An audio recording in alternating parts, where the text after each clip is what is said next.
So I'm talking about.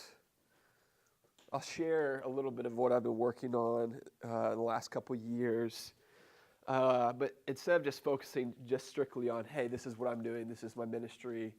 I think it might be fun for me. I don't know if it'd be super fun for y'all just to listen. But one of the ways I frame it is with the word or with the thoughts around the idea of shame in our culture. Not just cultural, spiritual, biblical, theologically. How do we view shame? And what I'm working on, the ministry I'm working on it's called In This With You, and it's basically an online effort to reach girls and guys in crisis pregnancy situations, and people who have made the choice of abortion in their past, and really need to be kind of, I would say, pointed to healthy, practical next steps, to say, hey, what does it look like for me to walk forward and it's a healthy action. So it's a little obscure being a guy in this situation or in this calling, but it's something that I feel very strongly about. I'll tell you why I feel strongly about it. So the story goes, I was a campus pastor here from 2010 or 2011 to this past year. I went to school here. Did you guys go to school here? Okay. Sweet. Awesome. So you guys were high school? Oh, wow. Awesome. So I was a campus minister here, worked with chapel, worked with students and mentoring program. Had really my dream job. I loved it. Wasn't looking for anything else. Got paid pretty well considering. But I go on this mission trip in summer 2013. While I was there, it was a missionary school, and the lady who's kind of the matriarch of this ministry, she got up front.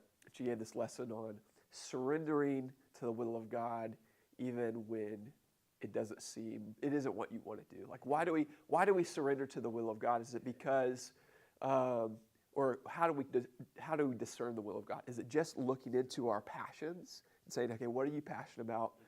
And it can be that, but sometimes God will tell you to do stuff that you don't want to do. So at the end of this talk, she says, okay, we're going to go into a time of worship. We just want you to put yourself before Jesus in your heart and ask him if there's anything new he wants you to do. So again, I'm 2 or 3 years into my dream job at Lipscomb, not looking to do anything else.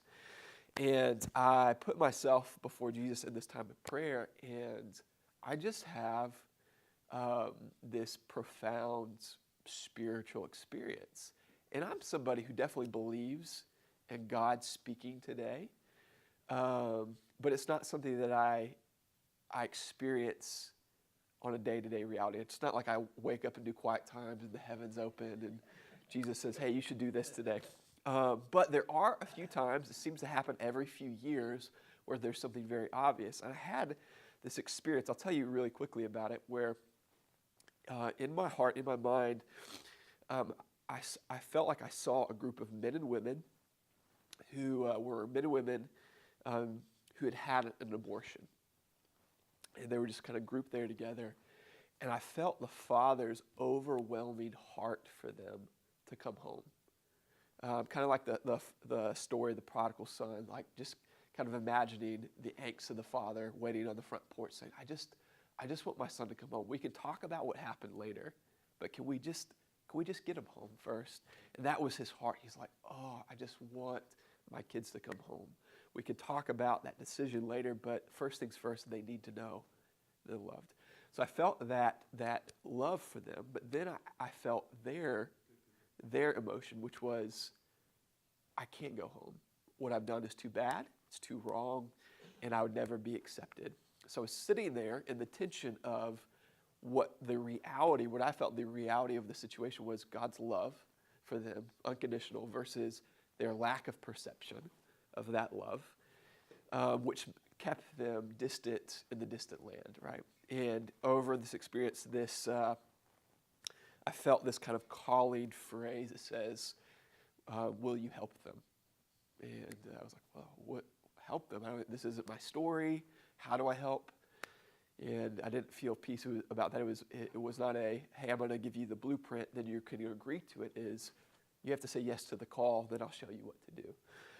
So in that moment, this is summer 2013, I said yes, had no idea what it was going to be about. And for the sake of making this a little more brief, I'll skip some parts. But felt like I said yes to this call, and the Lord was going to do something with it. I thought it had something to do with Lipscomb. It turned out not to be that. But one of the ways I describe this is that the story of this call is kind of like the story of Nehemiah. So Nehemiah is a cupbearer to King Artaxerxes, and he hears about the condition of Jerusalem, right? And it breaks his heart, and he feels a call to do something about it. Again, he goes up to the king and gets permission, but you think of the situation is, this is a strange story where Nehemiah he's a cupbearer to the king, which means he's kind of a glorified event planner, right? And yet he wants to go back. He wants to go to Jerusalem probably for the first time in his life and rebuild the city. Problem here is he's a glorified event planner. He's not an architect. He's not a construction worker. So really he has no business doing this, right? But he's a man of excellence. Otherwise, he wouldn't be serving the king. So we do know he's that. So what does he do? He goes back to the city for the first time, doesn't tell anybody what he's doing, and at night he circles the city and inspects the conditions of the wall. And I'm assuming he says this, I've never built a city before, but, I'm just going to go around. I'm going to see from my practical perspective what's going on here and what can be done. So he puts together this plan, which is basically says everybody just needs to get off their tail and get their part of the wall. It's not a genius plan. It's just really practical. So I place myself in that story and I say, okay, I was doing something I felt called to do in ministry. I thought I was doing it really well. I had a lot of fun doing it. And the Lord put something on my heart where a place I had no expertise, I had no right to be there, and I would be ridiculed for trying to do it as a man, right? In an issue that's primarily seen as pegged as a female issue, which isn't quite true. It is the majority of it, but a lot of it is, there's definitely a male involved. So what does it look like for me to go to Jerusalem, to a place I've never been, and inspect the conditions of the wall? So for me, I in that season after 2013, the next year, kind of metaphorically, it's like, okay, what is my Jerusalem? And I kind of looked at the pro-life movement as a whole and said, okay, if this is Jerusalem, what's working and what's not working? And again, I'm not a construction worker, I'm not an architect, but I think I have some common sense. And as a millennial, how do I see this? What do I feel like the disconnects are? And I came with 4 main ones, where one, the political narrative, and I would say maybe the political brand is alienating a lot of people my age and younger, where we don't like to come across as angry, right? And when you hear the word pro-life and you're my age, probably the first image that comes to your head isn't babies and pregnant women, it's protesters and white male Republican politicians. That's a really bad branding image. So there's a lot of us who grew up in the church, grew up with a sense of dignity for life, but we're like, this is something we believe, but the way that it's carried out we don't feel good about it. There's something that feels off. It doesn't feel like Jesus, you could say. And so there's a lot of people who believe strongly about this, but won't passionately identify with the movement. So say, okay, there's a challenge there. There's maybe a broken down wall. Second thing is what do you think is more, and I will touch on this later, but what do you think is more powerful is what someone thinks they believe about abortion, or the shame that comes upon them when they get into a crisis pregnancy situation? What's more motivating? Your political party, your religious background, or the shame of the situation? So what the pro-life movement tries to do is they try to educate or preach to society about what's right and wrong. To say, if we get enough people to believe this is wrong, people will stop making that choice.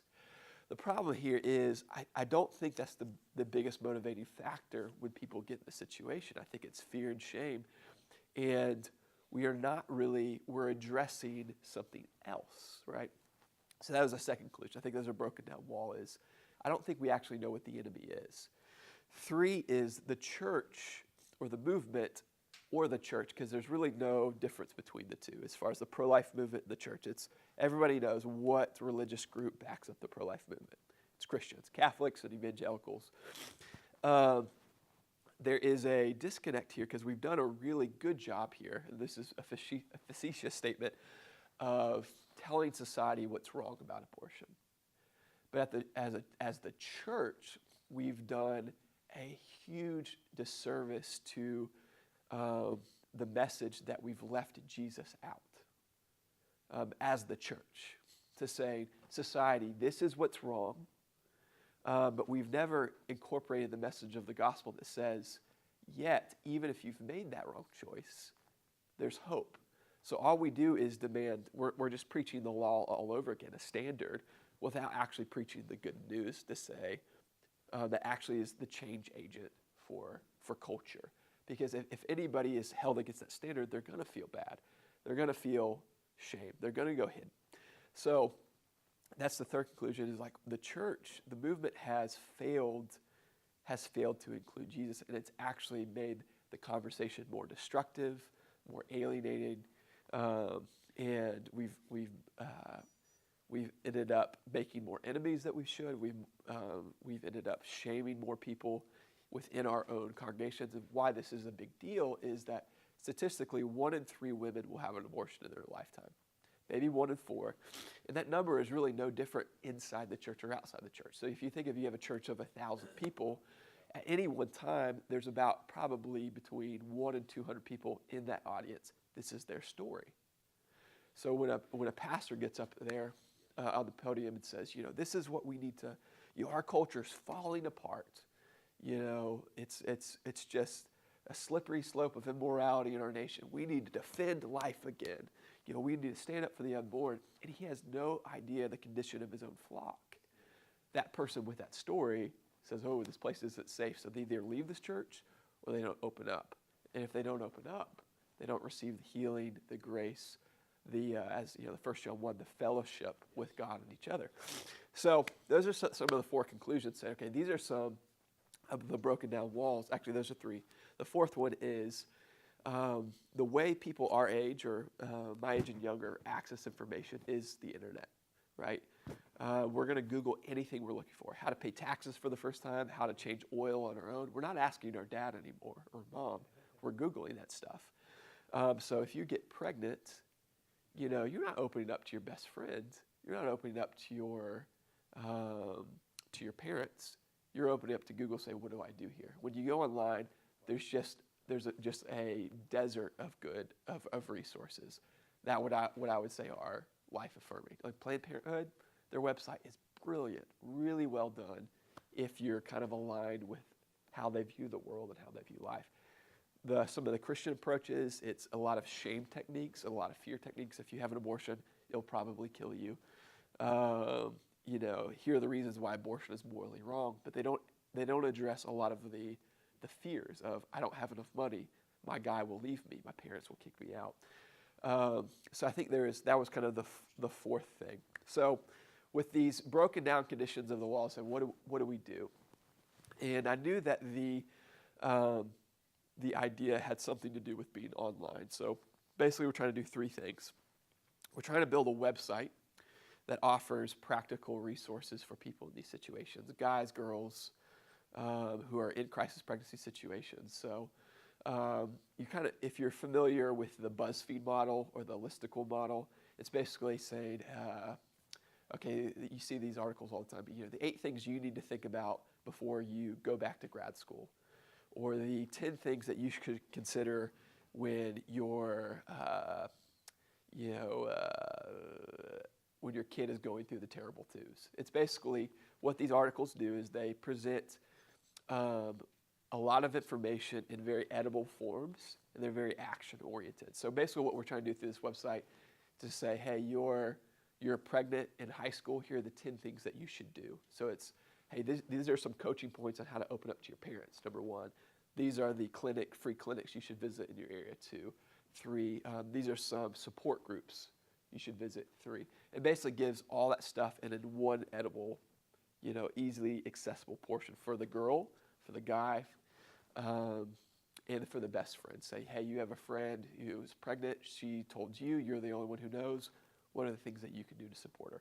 So if we build this website, which we have done, we think that it would be very helpful. So that's one thing we want to do. Second thing is we want to tweak the conversation, redirect the conversation of how people talk about abortion in culture and online specifically. So within the last few weeks, you've probably seen a lot of the political posts from specifically the conservative side of why you should vote for so-and-so because of this issue.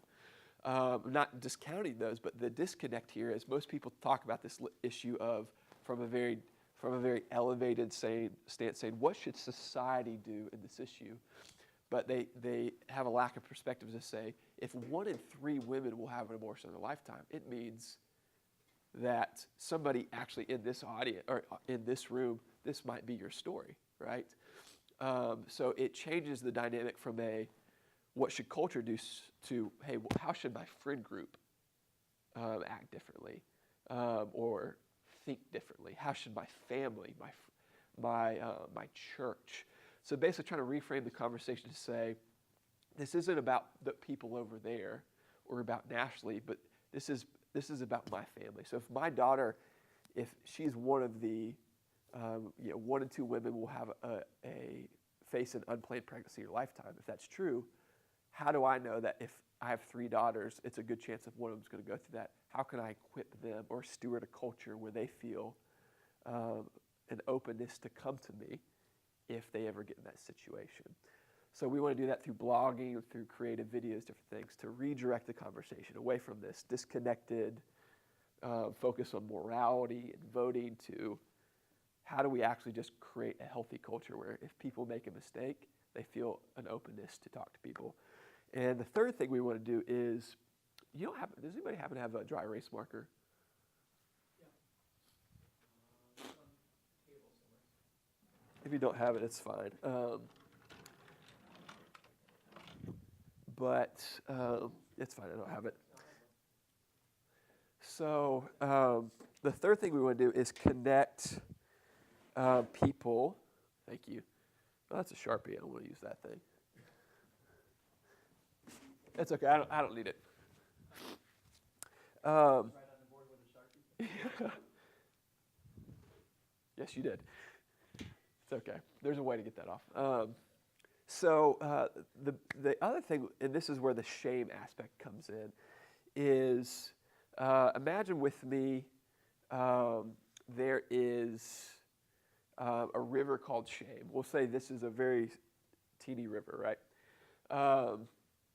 And on this side of the river, you have people who are impacted by this issue. So they are people who are currently experiencing crisis pregnancies, girls and guys, or have had an abortion on this side, girls and guys. And more than anything, with people in traumatic situations, what do they need?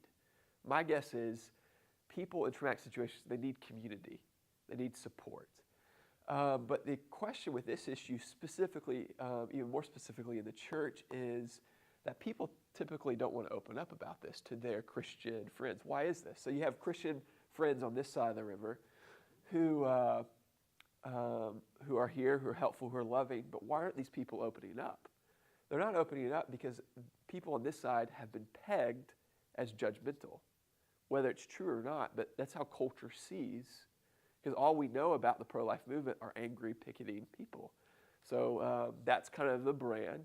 So there's a good reason why people don't open up. But the problem is, or the opportunity is, there's actually a lot of people on this side of the river, Christians, who are actually very gracious and very loving, who would love to help their friends, who would love to be the person that guy takes out to coffee and says, you know what, you don't know this about my story, but 10 years ago, when I was 22, I got a girl pregnant, and I paid for the abortion. It's been wrecking me, and I need a friend to walk this out with me. I would love to be that friend to my friends. But why aren't they opening it up is because they already assume I'm judgmental. So how do we shift the perception to these people that we aren't judgmental? And this is where one of the things we're trying to do is these people, I think, need to preemptively identify themselves as safe places. Because at this point these people don't know that people on the right side of the river are even going through it because there's that secrecy. So one of the things we're trying to do through this online model is get everyday people to what we call is raising their banners and identifying themselves as safe people to talk to. So it's like, and this isn't just for people in my generation. So it's like you guys, you have friends who this is their story, but they have never told you.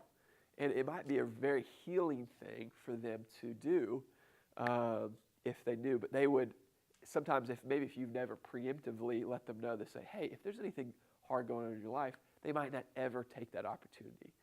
So this idea of shame, and this is, I'll kind of shift away from what we're doing, or from in this with you part. As I got into, again, the kind of that Nehemiah story, the biggest hole in the wall was around this issue of shame. It wasn't morality, that people didn't believe hard enough or weren't convicted. It was that there was something about shame that was hidden. It was hidden in plain view, but very few people were addressing. So how do we explain, I guess, shame? Why does it make a difference in not just what I do within this with you, but in how we parent, how we play sports, how we pursue education? I think it's one of those things that we have to learn how to, I don't want to say master it, but so there's that story in Genesis 3, okay, or Genesis 4, Cain and Abel. You might think if I'm talking about shame, I would start with Genesis 3. We'll get there. But there's the story of Cain and Abel, right? And they present their offering to the Lord. And, of course, God looks at favor with Abel's offering, but isn't really pleased with Cain's offering. And Cain is really upset, right? He goes, he has this down, looked at his face, and the Lord says, why is your face downcast? And what the translations, most of them say is, this idea is, if you do what is right, won't you be accepted? Problem with this translation is it totally flips what it should be of this idea of shame. So one of the definitions of shame is the fear of disconnection. That what I do or who I am will somehow separate me from other people. So it's this idea of shame is not, and the difference between shame and guilt would be, guilt is I did something wrong, and shame would say I am something wrong, like what I did, like it's an ownership in the identity standpoint.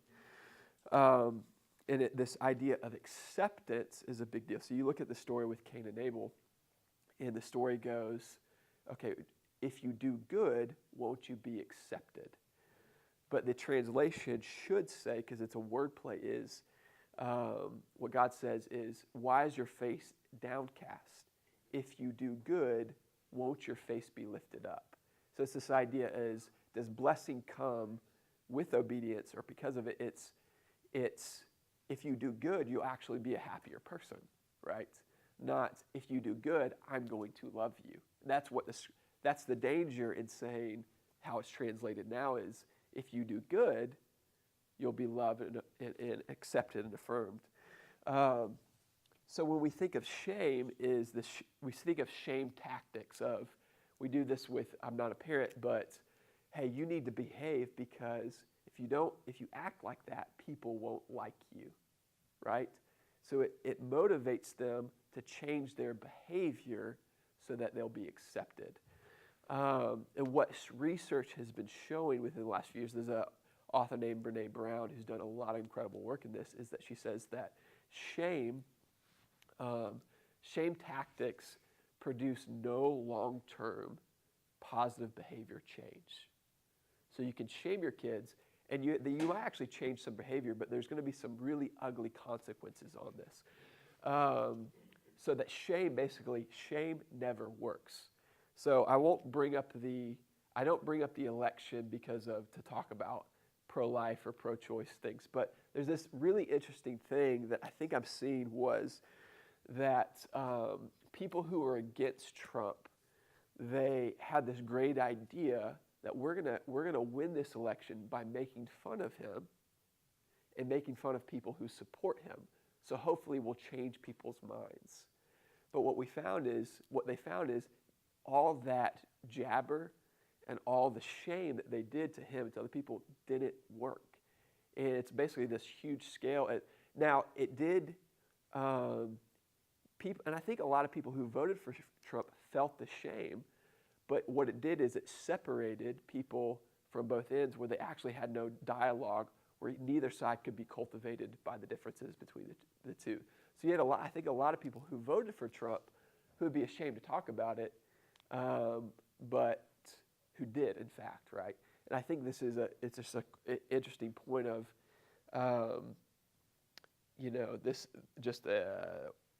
why shame does not work. So you see this in parenting, you see this in sports and education of, why is this, or basically, shame, it's a destructive thing that we allow ourselves to motivate other people. We try to motivate ourselves with it ourselves. And it's just something that I think we need to become more aware of. Is shame an emotion? Is it like a demonic force? Is it just this cultural idea? And I think it's a lot of things. I think it could be all these things. I think more than anything, it's probably a system that we need to learn how to master. So going back to the Cain and Abel story, so what does God say? He says, why is your face downcast? If you do good, won't you basically enjoy life better? But sin is crouching at your door, and it desires to have you, to own you, but you must master it. And I think one of the things we need to be aware of with this idea of shame is we need to recognize it, and we need to learn how to master it. So what are some simple ways that we can personally do it in our own lives? Because I think as when we recognize shame in our own lives, we'll be able to recognize it in other people and help them overcome it. So you think of, why is confession a good thing, right? Is confession a good thing because when we confess to others, we somehow get forgiven? No. Confession is a good thing because when we confess, we recognize the power of shame, and we say, we won't be motivated by you. And there's this release of when we open up about our deepest, darkest stuff to our friends and things that we're ashamed of, that oppression is released. Now, that voice of shame is still there. I don't think it can be cast out, but its influence can be diminished by openness with each other. I think when you look at the life of Jesus, you find, a man who the people who were socially shamed felt very comfortable around, right? But the people who used shame as a technique, the Pharisees, felt very, they didn't know what to do with him. And that he was a man who, he saw shame for what it was and wasn't impacted by it. It constantly created these safe bubbles, these safe communities of people who felt shame to feel safety and feel openness. I think that's the power of, 1 John 1 is when we recognize the truth, when we're not self-deceptive, when we own our stuff, when we own our sin, but we don't put it as our identity, saying, I'm a terrible person, but I've done a wrong thing, and I come before God honestly, and before others honestly, I actually experience a lot of fellowship with him and others. But that the shame of Genesis 3, which is, I did something wrong, now I have to hide from the Lord and from each other, and I have to blame other people for what's happened. If we kind of go down that path, we never experience fellowship with him. We never, experience fellowship with one another. So going back to the "in this with you" thing of, as I've experienced shame in my own life, particularly around the issue of pornography, and found how it impacts me and what I have to do to be released from that oppression, I now have a passion for saying, now this particular issue of crisis pregnancies and abortion, like, how can we communally resist shame? How can we communally master shame within our own communities, and not cast it out? Not to say that we can ever be free from it, but that we can acknowledge it, and we can defend and create safer places for us, for our children, for the people in our congregations, for the people who work for us, the people who are athletes underneath us, to say, what's the motivating factor here? Is that, I think with just gymnastics, I don't know much about it, but, to achieve a certain level, is it about, I want to do it so that I can be good enough? And if I can't get there, does it mean I'm not valued as a person? I know you probably see this in people you work with, is the core motivating factor of confidence, joy, I love this because I love it, or I love this because I love the good feeling of affirmation that I get when I do something well. I think those can be very dangerous if we don't see the difference between the two. So I'm passionate about this idea of shame, helping everyday people recognize it, because I think it's in plain sight. But how much of sin patterns, and even the idea of the fall, and what Adam and Eve, the decision that they made, the destructing patterns that led into the world, isn't so much about this idea of just death, that it brought decay, but it brought the overwhelming oppression of shame, which eventually leads to that death. So that's a little of what I'm working on. Yeah, thanks. Thank you. Thanks.